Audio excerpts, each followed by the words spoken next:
teksa bota është në luftë dhe në zjarr për shkak të konfliktit mes Izraelit dhe Palestinës, letërsia na ndihmon për të thënë gjë ndryshe. Unë kam vendosur të rekomandoj një libër të pazakontë miq. Libri titullohet Në kufijtë e mallit të brengës, i shkruar nga autoria izraelite Dorit Rabinjan.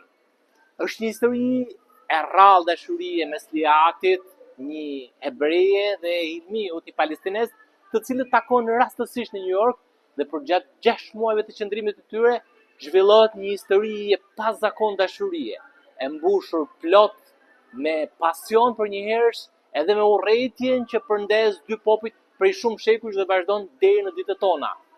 Por çfarë ndodh me historinë e dashurisë së tyre?